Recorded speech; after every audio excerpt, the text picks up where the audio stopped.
જય શ્રી કૃષ્ણ. નમસ્કાર મિત્રો. અષાઢ માસ પૂરો થાય તે પહેલાં તમે મીઠાના ડબ્બામાં આ એક વસ્તુ રાખી દેજો. તમારી 7 પેઢી સુધી તમારા ઘરમાં ધન નહીં ખૂટે. હા મિત્રો, જો તમે આ રીતે વાસ્તુના ઉપાય બતાવવામાં આવ્યો છે તેનો અમલ કરી અને તેના નિયમો જાળવશો તો તમને રંકમાંથી રાજા બનતા કોઈ નહીં રોકી શકે. પરંતુ એ પહેલાં એકવાર જણાવી દઈએ કે તમે તમારા ઘરમાં જો તમે નમકનો ડબ્બો અલગથી ન રાખ્યો હોય તો તમારે એ ભૂલ ન કરવી જોઈએ અને ઘરમાં એક મીઠાનો ડબ્બો અલગથી રાખવો જોઈએ, જેથી કરીને તમારા ઘરમાં સુખ અને સમૃદ્ધિ આવી શકે. ઘણા લોકો મીઠાને લગતી આ ભૂલ રસોડામાં કરતા જ હોય છે કે મીઠાના ડબ્બામાં એ ખાસ ધ્યાન રાખતા નથી. આજે તમે જે વસ્તુ તમને બતાવવાના છે તે વાસ્તુશાસ્ત્રમાં બતાવવામાં આવ્યું છે કે જો તમે આ ગુપ્ત વસ્તુ મીઠાના ડબ્બામાં રાખી દેશો તો તમને ધનવાન થતા કોઈ નહીં રોકી શકે. તે માટે તમારે ખાસ એક મીઠાનો ડબ્બો અલગથી રાખવાનો છે. મીઠાને ડબ્બામાં આ ગુપ્ત વસ્તુ મૂકવાથી માત્ર તમારી નહીં પરંતુ આવનારી પેઢીની પણ ગરીબી દૂર થઈ શકશે. આવો આજે આપણે એ ઉપાય જોવાના છીએ જે આ ઉપાય કરવાથી ભક્તો તમારી ઈચ્છાઓ પૂર્ણ થશે. એની સાથે તમારી ધન સંપત્તિ સુખ સમૃદ્ધિ બધામાં વધારો થશે. તમને સુખ સમૃદ્ધિ અને ઐશ્વર્ય મળશે. આ ઉપાય કરવાથી તમને ધન દોલત ઉપરાંત સુખ શાંતિ પ્રાપ્ત થશે. મિત્રો, એક વાતનું ખાસ ધ્યાન રાખવું જોઈએ કે જે ઘરમાં મીઠાનો ડબ્બો ખાલી થઈ જાય તેની સીધી અસર તમારા ઘરની આર્થિક પરિસ્થિતિ પર પડે છે. તેથી તમારે ઘરની અંદર ક્યારેય પણ મીઠાના ડબ્બાને ખાલી ન થવા દેવું જોઈએ. તે જ્યોતિષશાસ્ત્રમાં બતાવ્યું છે કે ક્યારેય પણ નમકનો ડબ્બો તમારે ખાલી ન રાખવો. જો આવું તમે કરશો તો તમારી સુખ સમૃદ્ધિ ઉપરાંત દોલતમાં ખૂબ જ અસર પડે છે. તેથી કરીને તમારે એ વાતનું ધ્યાન રાખવું કે જો તમારા ઘરમાં તમારી આર્થિક પરિસ્થિતિ સુધારવી છે તો ગરીબીને દૂર કરવી છે તો તમારે ખાસ આ વાતનું ધ્યાન રાખવાનું છે. તો તમારે ક્યારેય પણ જો ઘરમાં મીઠાનો ડબ્બો ખાલી હશે તો તમારો વાસ્તુદોષ પણ ખરાબ થાય છે. જ્યોતિષશાસ્ત્રમાં જણાવવામાં આવ્યું છે કે ઘરમાં મીઠાનો ઉપાય કરવાથી અને ઘરમાં મીઠાનો યોગ્ય રીતે જાળવણી કરવામાં આવે જે તમારા વાસ્તુને લગતા દોષો પણ દૂર થાય છે અને આર્થિક તંગી પણ સુધરે છે. તો આ વાતની જ્યોતિષશાસ્ત્રમાં પણ સમજાવવામાં આવે છે કે તમારે વાસ્તુ દોષને દૂર કરવો છે તો તમારા ગ્રહોને મજબૂત બનાવવા છે અને આર્થિક પરિસ્થિતિ દૂર કરવાની છે તો મીઠાને લગતા આ ઉપાયો તમારે અવશ્ય કરવા જોઈએ. મીઠાના ડબ્બાને ક્યારેય ઘરમાં ખાલી ન રહેવા દેવું. ઉપરાંત ઘણી બધી સ્ત્રીઓ એવી ભૂલ કરે છે કે મીઠાનું વાસણ તે પ્લાસ્ટિકના ડબ્બામાં ભરે છે. આ ભૂલ કરવાથી તમને ઘણું નુકસાન થઈ શકે છે. તમારી આર્થિક પરિસ્થિતિ પણ બગડી શકે છે. તો તમારે આ વાતનું ખાસ ધ્યાન રાખવું કે તમારે ક્યારે મીઠાને પ્લાસ્ટિકના ડબ્બામાં કે બીજા ડબ્બામાં નહીં ભરવાનું, પરંતુ તમારે માત્ર ને માત્ર કાચના ડબ્બામાં જ મીઠાને ભરવું જોઈએ. તેથી તમારો ગ્રહ મજબૂત બને છે. વાસ્તુ દોષ તમારા ઘરમાં લાગતો નથી. તમારે ખાસ ધ્યાન રાખવાનું કે જો મીઠાને લગતી આ બેદરકારી તમે કરશો તો તમારા ઘરમાં ગરીબી ઘર કરી જશે. પરંતુ જો તમે મીઠાના ડબ્બામાં આ વસ્તુ નાખી દેશો તો તમને સુખી, સમૃદ્ધિ અને ઐશ્વર્ય પ્રાપ્ત કરતા કોઈ રોકી શકશે નહીં. તો આ વાતની પ્યારા ભક્તો ખાસ ધ્યાન રાખજો. જો તમારે રંકમાંથી રાજા બનવું છે તો અમુક ઉપાય માટે ખાસ કરવા જોઈએ.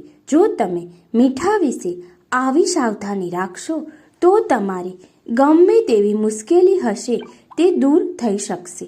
અમુક ઉપાયો અને નિયમ જાળવીએ તો આપણે સુખી અને સમૃદ્ધ થઈ શકીએ છીએ.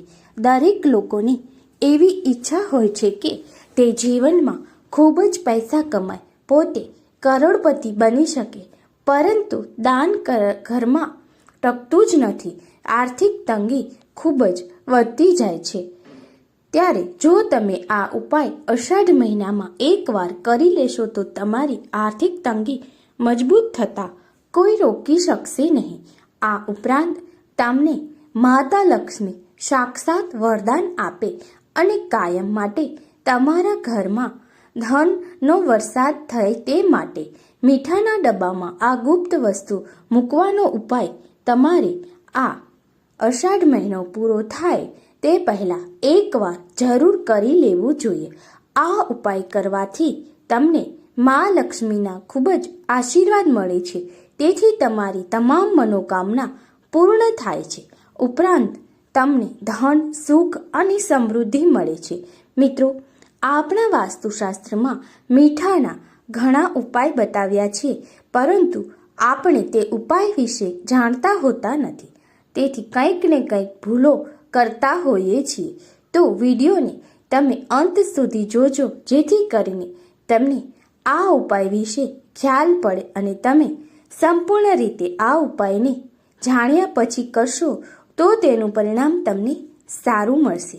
મીઠું એ આપણા ઘરની એક સામાન્ય વસ્તુ છે. તે આપણા દરેકના ઘરમાં જ હોય જ છે. મીઠા વિના આપણું જીવન શક્ય નથી.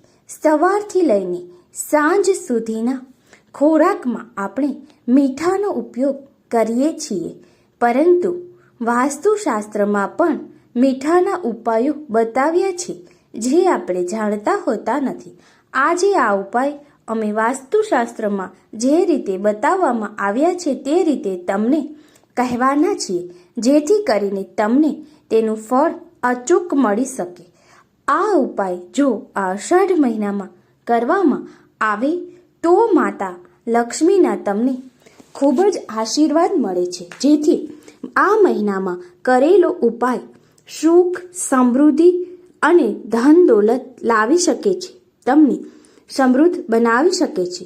જો મિત્રો તમે આ મીઠાનો ઉપાય અષાઢ મહિનામાં કરશો તો આપણા ભાગ્યના દરવાજા ખુલી જશે, ચમકી જશે. મિત્રો, ગમે તેવી ગરીબી તુરંત જ દૂર થઈ શકશે. તો આ ઉપાયને આપણે જાણીએ તે પહેલાં જો ચેનલમાં આપ નવા હોય તો ચેનલને જરૂરથી સબસ્ક્રાઈબ કરજો.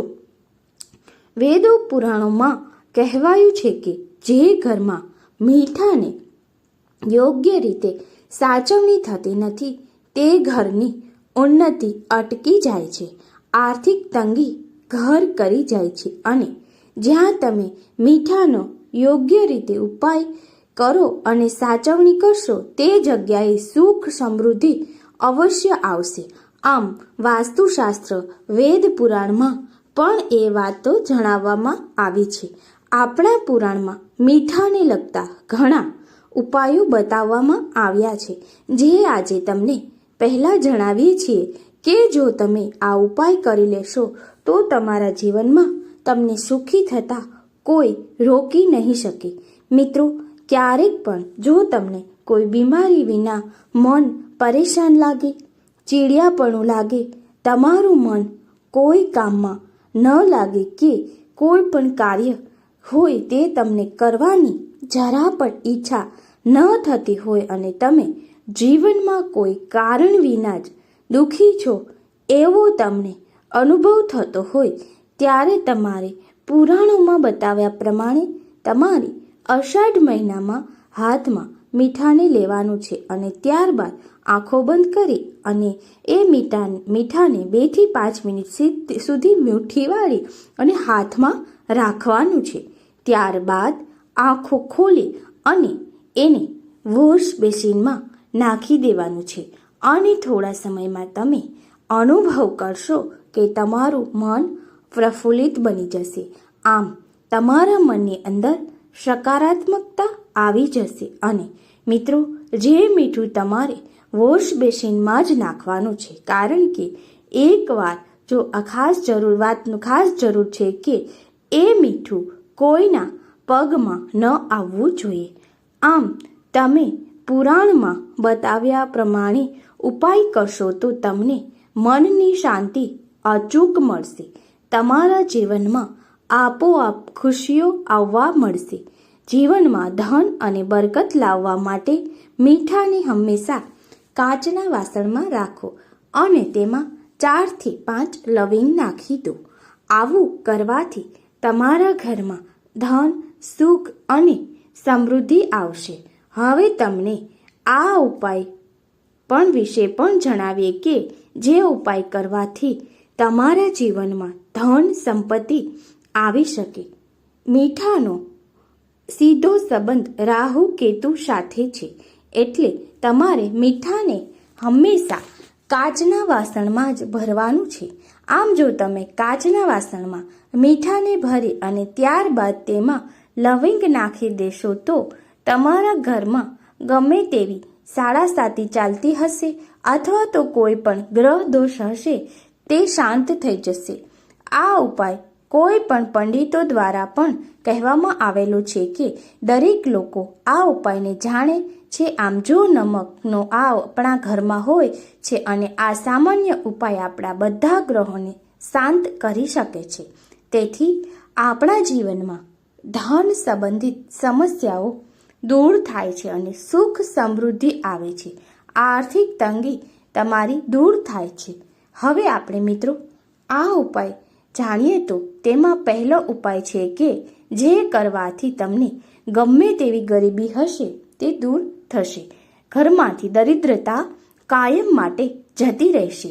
આ ઉપાય તમે કરશો તો જો તમારા ઘરમાં કોઈ કારણ વિના ઝઘડા થતા હશે તે પણ શાંત થઈ જશે. તમારી ગમે તેવી મુશ્કેલી હશે તે દૂર થઈ જશે. તમારા જીવનમાં ઘરમાં સકારાત્મક ઉર્જાનું વાતાવરણ થશે. તેથી લક્ષ્મીનું પણ આગમન થઈ શકે. તો તે માટે તમારે આ એક ઉપાય અવશ્ય કરવો જોઈએ. ગુરુવારના દિવસે મિત્રો જે ઉપાય તમને બતાવું છું એ ના કરવો જ. તમે ઘરમાં પોતું મારો છો ત્યારે પોતાના ચપટી મીઠું નાખી પોતામાં નાખી દેવાનું છે અને ત્યારબાદ તમારે ઘરમાં બધા ખૂણાઓમાં, રસોડા, પૂજા રૂમમાં દરેક જગ્યાએ તમારે આ પોતાને લગાવવાનું છે. પરંતુ એક વાતનું ખાસ યાદ રાખજો કે ગુરુવારે તમારે મીઠાનો આ ઉપાય ના કરવો.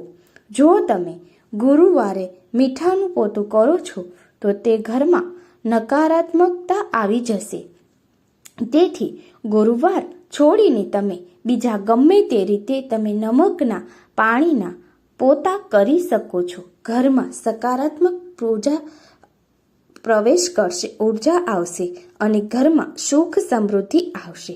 દરિદ્રતા દૂર થશે. જો તમે આ જોઈ રહ્યા હોય કે તમારા જીવનમાં નકામા ખર્ચા ખૂબ જ વધી રહ્યા છે તો તમે આ એક ઉપાય અવશ્ય કરો, જે કરવાથી તમને ઘરમાં સુખ અને સમૃદ્ધિ આવી શકશે.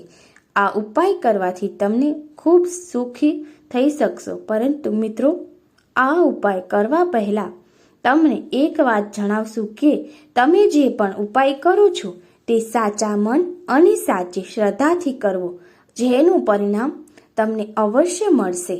આ ઉપાય તમારે ગુરુવારના દિવસે કરવાની છે.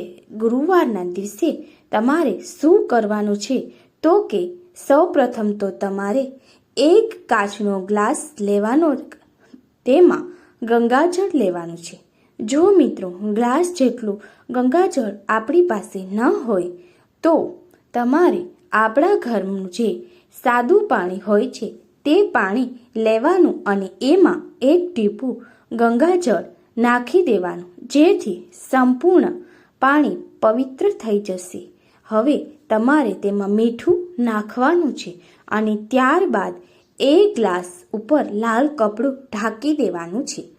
યાદ રાખજો મિત્રો, એ ગ્લાસ માત્ર ને માત્ર કાચનો જ હોવો જોઈએ. આ પાણીની 15 દિવસ સુધી તમારે જે ઘરમાં તમે વધુ પડતો સમય વિતાવતા હોય એ ઘરમાં તમારે રાખવાનો છે અને ત્યારબાદ તમારે એ નમકને અને તે પાણીને કોઈના પગમાં ન આવે તેવી જગ્યાએ પધરાવી દેવાનું છે. આમ મિત્રો, 15 દિવસ સુધી આ ઉપાય કરવાથી તમારા જીવનમાં ગમે તેવી મુશ્કેલી હશે તે દૂર થઈ જશે. જીવનમાં અને ઘરમાં કોઈ પણ નકારાત્મક ઉર્જા પ્રવેશ કરી ગઈ હશે તે તમારા ઘરમાંથી સંપૂર્ણપણે દૂર થઈ જશે. અને આ ઉપાય તમે ફરીથી પણ કરવો હોય તો પાછો પણ કરી શકો છો. અને આ નમકને તમારે 15 દિવસની અંદર બદલાવી નાખવાનું છે. જ્યારે પણ તમને એવું લાગે કે તમારા ઘરમાં નકારાત્મકતા પ્રવેશ કરે છે અને તમારા ઘરમાં સકારાત્મક ઉર્જા ઓછી દેખાય છે, તો ઘરમાં ઝઘડાઓ થતા હોય પણ અને ઘરમાં પૈસા ટકતા ન હોય, તો આ ઉપાય તમે અવશ્ય કરી શકો છો. આ ઉપાય કરવાથી જે કોઈ તમને તકલીફ હશે તે દૂર થઈ જશે. કે જે તમે કામ કરો છો તેમાં તમને પરિણામ મળતું નથી, પરંતુ આ ઉપાય કર્યા બાદ તમને અચૂક તમારું પરિણામ મળી શકશે. બીજું, હવે આપણે એ જે ઉપાય જોવાના છીએ જે આપણા જીવનમાં ઉગ્ર ગ્રહો હોય છે તેને શાંત કરવાનો છે. તો મિત્રો, આ ઉપાય જાણ્યા પહેલાં તમે જરૂરથી વિડીયોને લાઈક કરી લેજો અને કોમેન્ટમાં જય મા લક્ષ્મી જરૂરથી લખજો. જીવનમાં જ્યારે ગ્રહો શાંત હોતા નથી ત્યારે આર્થિક તંગી અને માંદગી તથા અશાંતિનો સામનો કરવો પડે છે. તો તેના માટે તમારે વાસ્તુશાસ્ત્ર મુજબ મંગળવાર કે શનિવારના દિવસે દહીં ખાતી સમયે કાળા મીઠાને એટલે કે સંચળ ઉમેરી અને સેવન કરવું જોઈએ. જો તમે આ ઉપાય કરી લેશો તો તમારા ગમે તેવો મંગળ દોષ હશે કે શનિ દોષ હશે તે દૂર થઈ જશે. એક વાત યાદ રાખજો કે ક્યારેય પણ દોષ સંપૂર્ણપણે નષ્ટ નથી થતા, પરંતુ તેનો જે પ્રભાવ હોય છે તે ઓછો થઈ જાય છે. તેથી તમને આર્થિક મુશ્કેલીઓ ગમે તેવી હશે તે દૂર થઈ શકશે. હવે આ ત્રીજો ઉપાય જે જાણીએ છીએ તે આપણા દુર્ભાગ્યથી મુક્તિ મેળવવાનો આ એક મોટો ઉપાય છે. જો તમને એવી ઈચ્છા હોય કે મા લક્ષ્મી તમારા પર પ્રસન્ન રહે અને કાયમ માટે તમારા ઘરમાં વાસ કરે, તો તમારે આ ઉપાયને અવશ્ય કરવો જોઈએ. મિત્રો, આ ઉપાય જાણ્યા પહેલાં કોમેન્ટમાં મા લક્ષ્મી જરૂરથી લખજો. આ ઉપાય તમને સંપૂર્ણ શ્રદ્ધાથી તમે કરશો તો તેનો લાભ તમને જરૂર થશે. તમારે ગુરુવારના દિવસે નહીં, પરંતુ બીજા ગમે તે દિવસે અઠવાડિયાના દિવસોમાં તમારા નાહવાના પાણીમાં એક ચપટી મીઠું નાખી અને ત્યારબાદ સ્નાન કરવાનું છે, જેથી તમારું ગમે તેવું દુર્ભાગ્ય હશે તે સદભાગ્યમાં બદલી જશે. તમારા પર મા લક્ષ્મી પ્રસન્ન થશે. માતા લક્ષ્મી તમારા પર આશીર્વાદ વરસાવશે. જીવનમાં તમને સફળતા અચૂક મળશે. તમારું ભાગ્ય તમને સાથ આપશે. આમ આ મીઠાને લગતા ઉપાયો જો તમે આ મહિનો અષાઢ મહિનો પૂરો થાય તે પહેલાં અચૂક કરી લેશો તો તમારું નસીબ ચમકી જશે. આર્થિક તંગી દૂર થશે. ઘરમાં સુખ, શાંતિ અને સમૃદ્ધિ આવશે. જો તમે તમારા ભાગ્યને ચમકાવવા માંગતા હોય તો આ ઉપાય અવશ્ય કરજો અને ચેનલમાં નવા હોય તો ચેનલને જરૂરથી સબસ્ક્રાઈબ કરજો અને કોમેન્ટ બોક્સમાં જય મા લક્ષ્મી લખવાનું ભૂલશો નહીં. તમારી તમામ મનોકામનાઓ પૂર્ણ કરશે. મીઠાના ડબ્બામાં લવિંગ અવશ્ય નાખવું.